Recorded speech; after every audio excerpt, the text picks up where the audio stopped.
Halo Sobat Depresi, selamat malam, selamat istirahat dan yang lagi beraktivitas. Kembali lagi dengan kami berdua di sini. Sehat brother? Alhamdulillah sehat. Kita di sini selalu membicarakan keluh kesah, ya. Kelah kesuh di umur 30-an ke atas lah, yang sering terjadi, yang masih berjuang saat ini, yang nggak pernah ada habisnya gitu. Tapi kita di sini membuka sharing untuk teman-teman semua ya. Nggak ngebuka sharing Ya kita juga ya, kita juga sharing gitu ngebahas ya. apa yang udah lagi dirasain aja. Ya betul, seperti itu. Nah contohnya ya kita di sini juga selalu melihat kondisi-kondisi yang sering anak-anak umur 30-an ya, karena yang dibahas 30-an ya karena kami di sini umur 30-an gitu loh gitu. Nah contohnya ini, kenapa umur 30-an millennials banyak yang single? Kenapa umur 30-an millennials banyak yang single, brother? Apa ya? Ya kalau gua pribadi sih finansial ya. Soalnya belum ada titik kepastian yang secure gitu kan. Kalau misalkan maksudnya single di sini tuh ini ya, maksudnya kalau pacaran oke lah gitu kan. Tapi maksud gue untuk yang di bagian kayak misalkan lu udah ke jenjang serius kayak pernikahan, mungkin kan itu bukan main-main ya gitu kan. Jadi kan lu tanggung jawab gitu dengan pasangan lu ya. Mungkin gak hanya pasangan lu juga kan berurusan dengan hubungan-hubungan yang ada di antara keluarga lo dan keluarga yang calon lo gitu kan. Nah itu kan kalau misalkan dari sisi gua finansial sih yang paling satu ya, itu satu. Kalau misalkan gua sendiri gua belum merasakan secure untuk diri gua, untuk aman gitu dari diri gua, kayaknya belum waktu yang tepat gitu. Makanya gua masih single. Itu yang paling simpelnya. Cuma kalau yang ngeliat dari orang sih banyak faktor gitu. Ada yang mungkin karena bokapnya sakit kan, dia harus menjaga gitu kan, segala macem. Itu salah satu alasan kok. Iya sih. Ya emang banyak alasan juga ya tentang itu.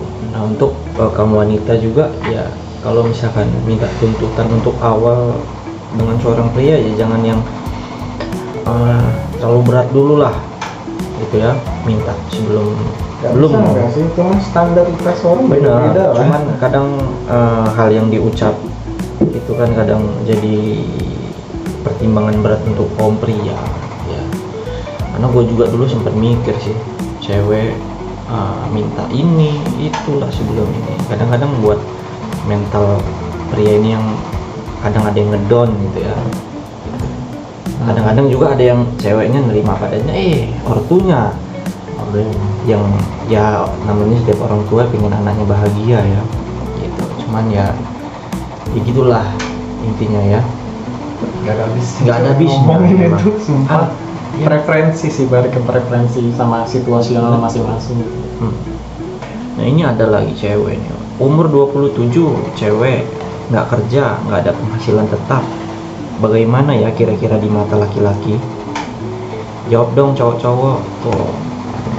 Sulit kalau karena sih situasionalnya, kalau gua ngeliat ya sekarang itu kayaknya kita tuh lebih pria sama wanita tuh wajib kerja gitu, saling wajib kerja. Jadi kalau cuma pria doang, kalau misalkan dia pekerjaannya standar kayak ya UMR, bahkan di atas UMR sedikit gitu, itu cuma mampu ya menghidupi keluarga aja, dan itu juga belum tentu ada tabungan gitu kan, cuma bertahan hidup doang gitu kan. Jadi kalau misalkan di mata gua ya agak sulit gitu kalau misalkan gua harus membangun keluarga dengan orang ini gitu. Cuma ya pastinya balik lagi ya, mungkin ada perubahan ke depannya. Ya itu ya, kalau gua dulu pribadi, karena gua sekarang udah married, gua pengennya istri gua di rumah gitu di rumah aja. Cuman pada kenyataannya rupanya ketika gua sebagai suami ya ada masalah di pekerjaan, contohnya sedang di PHK dan tidak ada pemasukan, nah disitulah gua bingung gitu loh. Baru lo mikir dengan apa yang gua pikir. Baru gua berpikir coba kalau misalkan seenggaknya lah kalau misalkan istri kita nggak kerja cuman ada penghasilan yang lain atau dagang gitu, emang penting juga gitu loh, maksudnya jadi tidak mengandalkan hanya satu orang, satu sumber pendapatan, hanya menjaga-jaga ketika kayak suami lo atau sedang tidak baik-baik saja, atau ya, contohnya tadi lagi kena PHK segala macem, ya gua sendiri yang ngerasain dan rupanya itu butuh gitu loh. Jadi bukan kita sok juga ya untuk kaum perempuan, bukan sok gitu loh mau nerima cewek yang kerja, itu alasannya itu loh sama ya, sama poinnya sama ini sama gitu. Susah itu atas tuh ini guys, umur 36 susah dapat pekerjaan, susah sekali, padahal nunggu mati 60-an begini amat.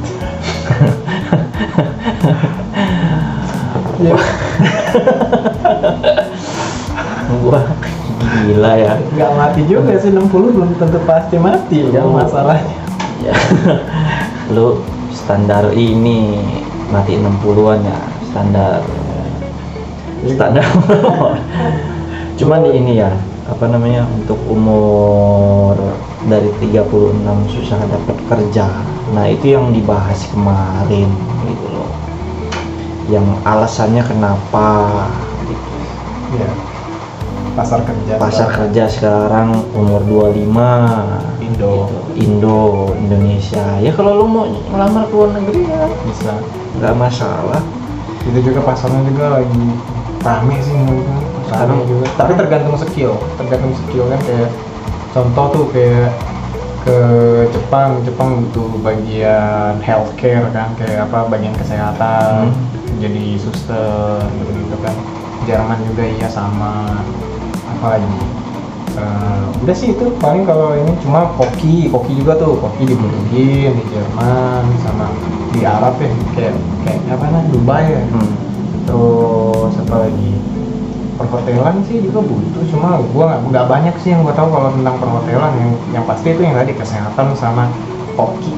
Nah gini, cuman rata-rata orang mau keluar negeri nih pikirannya cuman, contohnya ke Taiwan ya. Oke. Butuh uang banyak ke sana itu, butuh duit banyak segala macem, dan rata-rata orang pengen ke Asia. Kalau Eropa kayak mana kira-kira? Maksudnya gimana? Orang enggak kayak lu contoh, orang pengen apa kayak ke Jerman ya. Lu kan pengen ke Jerman. Nah di sini lu belajar bahasa sendiri, ya sampai lo bisa belajar sendiri. Berarti kan di sini kan lo pribadi lo dulu lo kembangin gitu. Nah cuman kan kebanyakan orang kayak gue sempat berpikir gue mau keluar negeri ini nggak punya duit banyak, karena tujuan gue keluar negeri butuh duit banyak, apalagi lewat agensi, ya kan? Bener kan? Terus ada pelatihan emang bahasa ya berapa bulan segala macam. Cuman yang dikhawatir itu ya uang itu. Sebenarnya kalau lu nanya kayak gitu ya, kalau kita ngomongin Asia itu kan kebanyakan lembaga-lembaga itu kerjasama dengan beberapa perusahaan di negara Asia tersebut, contoh Taiwan, Korea kayak gitu kan, Jepang. Mereka itu sudah ada MOU lah, kayak Memorandum Understanding gitu kan, maksudnya saling pengertian dengan kita saling butuh gitu kan dalam konteks MOU-nya gitu kan. Nah, jadi mereka sudah ada saling kerjasama. Misalkan ada beberapa orang yang mau kerja gitu kan, dia nggak punya kerjaan, dia pengen kerja di luar, dia nggak punya modal, makanya dimodali oleh lembaga gitu kan. Lembaga itu modalin, nanti secara apa, pas dia gajian nanti itu dipotong secara langsung oleh tempat perusahaan tersebut, karena perusahaan tersebut sudah bekerja sama dengan lembaga. Jadi uang itu bakal terpotong langsung lari ke lembaga tersebut. Itu untuk Asia.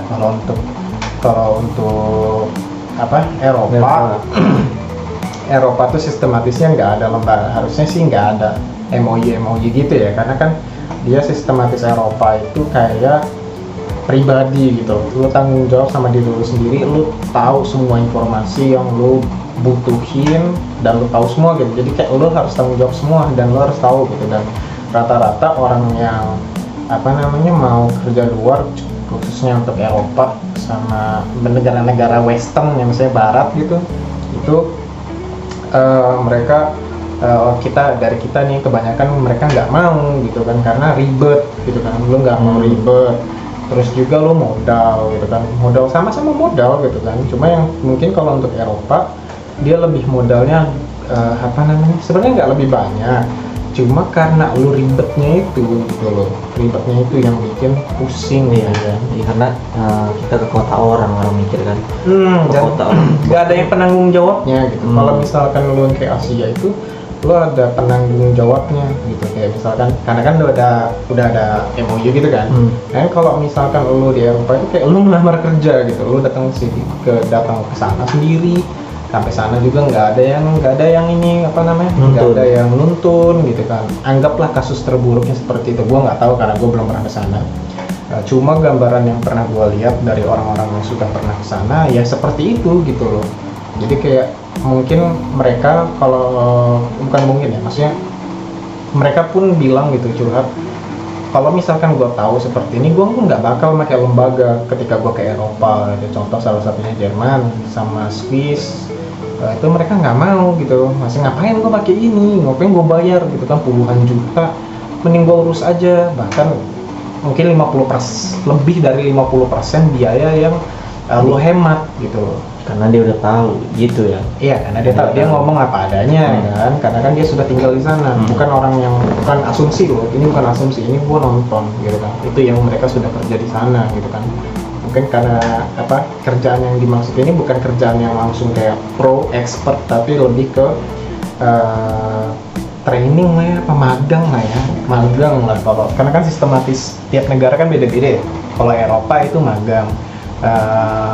magang tapi kayak dia itu kayak sambil kerja, maksudnya real gitu, nggak kayak kalau di Asia contoh yang kayak kesehatan gitu, di Jepang tuh 5 tahun. Kalau misalkan lu udah 5 tahun nanti lu dapat kayak sertifikat gitu, baru gaji lu naik gitu kan. Kalau misalkan lu di bagian kesehatan yang belum pernah punya pengalaman gitu kan. Kalau misalkan lu sudah punya pengalaman, mungkin lo bakal dapat gajinya lebih tinggi di awal karena penyetaraan pengalaman gitu kan. Kalau misalkan belum ya kayak awal lah, junior gitu kan, awal gitu kan, gitu sih. Jadi kalau lo dari sisi lo ngeliatnya tadi uang modal segala semuanya butuh uang, Bray, gitu kan, semuanya butuh uang gitu kan. Cuma lo harus hitung-hitungan sendiri gitu kan, ekspektasi lo kayak mana, terus juga kemampuan lo seperti apa gitu kan. Apakah lo bisa belajar sendiri gitu kan, atau lo harus butuh bimbingan gitu kan, segala macam. Jadi lo harus mengevaluasi diri lo sendiri sebelum lo ngambil keputusan untuk kerja di luar, misalkan seperti itu. Iya, karena kan ya contohnya tadi kayak pertanyaan ini kan, umur 36 susah dapat kerjaan, ya emang susah benar gitu loh. Nah, susah. Karena kita emang kayak 25 itu udah expired hitungannya. Dan kalau lu mau kerjaan juga lu lewat insiders, maksudnya orang dalam, tapi kita nggak usah bilang orang dalam lah ya. Tapi lebih ke kenalan gitu kan. Karena banyak nggak hanya di Indonesia, bahkan di luar pun sistematisnya pun seperti itu gitu kan. Hal kayak kenalan ini itu penting banget. Nggak peduli lu di mana, mau lu di Indo, mau lu di luar, itu penting. Karena nggak semua lowongan pekerjaan itu diposting di tempat lu ngelamar online. Misalkan lu ngelamar online gitu kan, nggak semuanya. Yang lebih kenal lu, biasanya dikenal. Kalau misalkan lu dikenal, skill lu sesuai dengan yang dibutuhkan, ya udah biasa lah, ngapain gitu, ngapain gue capek-capek. Misalkan ini kan perusahaan gue butuh, mendingan gue rekomenin lu gitu kan. Kalau misalkan lu orang yang bagus dan kita percaya, gas pasti gitu nggak sih gitu loh normalnya ya. Ya paling kalau saran apa, bukan saran sih ya, cuman kalau misalkan lagi susah, karena emang gue juga sendiri di sini umur 30 ya, gue mau ngelamar di mana itu pening gitu loh. Mau nyari di mana ya, gue butuh orang dalam itu yang lo omongin tadi kan, kenalan orang dalam. Kalau nggak gitu ya susah ya, bukannya apa, emang kenyataannya kayak gitu bro, perlu gitu, apa semua kayak gitu gitu loh. Jadi ya semangat lah, kayak mana kalau misalnya nggak ini ya cari harian, mau gimana lagi. Yang orang dagang kayak kita jadi cuci piring ya. Cuci piring di mana maksudnya? Ya contohnya ada orang dagang apa namanya kita jadi keneknya gitu ya, atau Di Indo di Indo gitu loh ya kan, mau kayak mana lagi, pilihan nggak ada ya kan.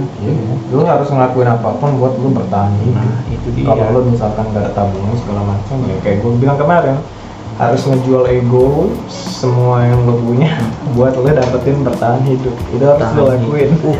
Emang kalau ngomongin hidup ini Gak ada habisnya. Nah bukan Gak ada habisnya. gila ya. Ya cuman ya emang itu yang kita jalanin gitu loh. Apalah curhat-curhatnya aja, kita diskusi aja. Diskusi di sini Yang gak ada habisnya. walaupun gak ada habisnya, cuman seenggaknya lu ngomong, ngobrol itu kadang-kadang ngilangin rasa stres lu. Kadang-kadang lu punya keluhan segala macem, karena kita lu pendem sendiri, nggak lu ungkapin itu. Tapi setelah lu ungkapin, kadang-kadang Gak ada solusinya. walaupun gak ada solusinya ya, cuma sedikit ringan menurut gua. Iya emang ringan. Tapi Sedikit kalau ringan. secara Cuman kalau yang nanggepinnya ini kacau juga ya, bukannya nambah ringan nambah kesel juga ya. ya harus yang cocok. Yang cocok gitu ya. Cuman ya lihat situasi juga sih. Ya contohnya kalau lo mau curhat ya kesini aja sih. Ya udah skip lah. Ya Eh, terlalu berat Siapa yang sih. udah hopeless soal pernikahan karena udah kelewat masa kembang? Masa kembang tuh maksudnya? Masa kembang, oh maksudnya prime lo gitu. Masa Di kembang tuh masa- mungkin masa berkembang gitu. Masa kembang ya enggak nih, Ya, umur masa 30 berkembang. up to XXX. Iya. Curhat dong di sini, siapa yang apa nih? Hopeless itu udah putus asa. Oh, hopeless soal pernikahan karena udah kelewat masa kembang. Masa kembang apa? Masa kembang lo di masa prime lo, atau misalkan di masa petelur?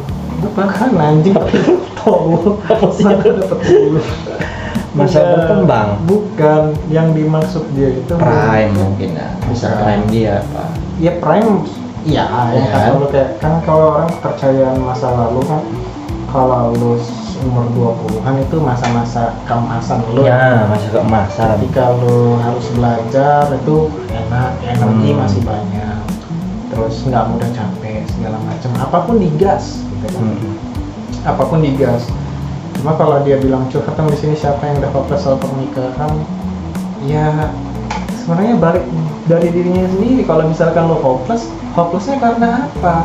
Kalau misalkan Nggak karena dapet.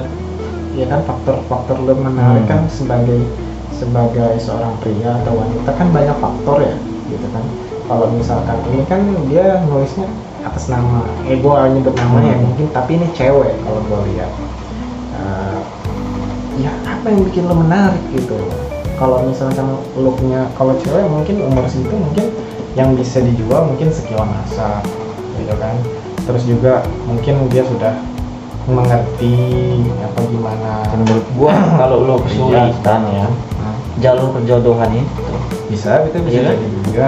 kalau lo emang udah ini. Jadi Bisa kalau untuk jalur perjodohan kan mungkin kan nggak lu langsung nikah juga sih, kan bisa kenalan dulu. Cuman kan seenggaknya kalau lo perjodohan itu orang tua atau misalkan dicomblangin kayak sama teman ke teman ya mungkin sih itu kalau lo lagi pusing gitu loh, daripada lo jadi problem sendiri ya kan.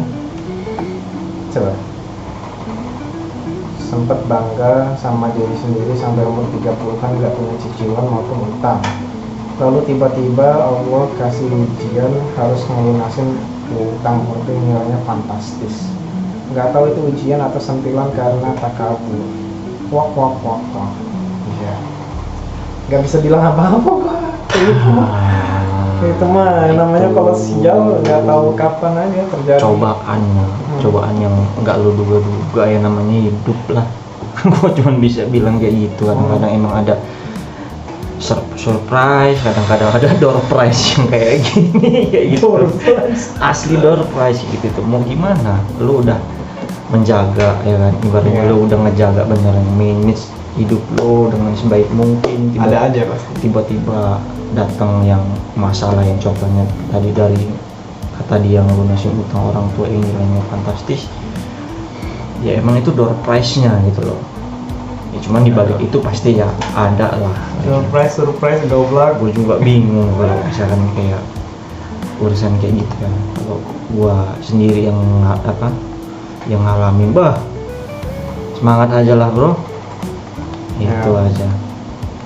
Coba terus tuh. Umur 27 kerja ngonjong, tabungan nggak ada, istri belum ada, nggak apa-apa kan? Ya nggak apa-apa. Ya nggak apa-apa bang, gitu kan. Yang penting kan lo masih bertahan, masih bertahan dalam artian lo masih bisa survive, masih bisa makan segala macam. Jadi ya harusin sisanya tinggal cari kesempatan yang lain bang, gitu kan. Mau nggak mau bilang apa? Situasinya kayak gitu. Jadi kan kalau memang kita nggak punya tabungan pasti survive gitu kan, harus survive dulu, harus bertahan hidup. Lo pasti ngelakuin apapun. Kalau gue sempet kok berpikir kayak gitu beberapa tahun lalu gitu kan, cuma pas gue pikir-pikir sabar dulu gitu kan, karena pada saat itu masih ada tabungan, jadi gue ngerjain kerjaan yang lain dulu gitu kan. Ya alhamdulillahnya gue nggak sampai mengerjakan hal tersebut dan dapat kerjaan yang lebih baik gitu. Itu makanya harus berpikir gitu, untuk masa gue nggak bisa survive gitu kan, menjadi beban gitu kan, nggak mungkin. Udah umur 25 tuh maksudnya kalau mungkin standarnya untuk orang Indo 21 lah ya, harus bertanggung jawab sama diri sendiri. Dua setelah lu lulus kuliah itu, kalau lu kuliahnya lancar tapi ya, cuma kan nggak semuanya gitu kan, nggak semuanya. Gue nggak bisa matok standaritas, tapi gue ngambil rata-ratanya gitu. Ya emang di umur segitu lah. Gue juga nikah umur 23, dan ya lo tahu sendiri lah, banyak surprise dan door prize tadi itu. Lo nikah umur segitu ya, selain lo masih bukan labil ya, masih ya kaget lah intinya. Cuman ya lewat juga. Ya karena kan kalau lo ngomong lewat ya, karena tadi lo ngomong lewat, ya masalah tuh bisa selesai. Lo selesain atau nggak lo selesain, cuma hasilnya sesuai dengan ekspektasi lo atau enggak. Ya benar, cuman di sini ya untungnya istri gua gitu, ibaratnya nggak cuma nilai dari supaya namanya baru sebelum menikah gua udah bikin kesepakatan gitu loh, bahwasanya kedepannya ini kita nggak baik-baik aja gitu. Dan dia konsisten dengan omongan dia mau bertahan hidup dengan gua, mau nyobain jalan bareng-bareng gitu ya. Sampai sekarang masih kalau cobaan ya banyak, cuman ya gas terus. Oke, kalau gitu sobat depresi kayaknya cukup sekian dulu ya, kita lanjut besok lagi. Untuk sekarang cukup sekian, terima kasih, jangan lupa like, subscribe dan komen ya. Oke, bye bye.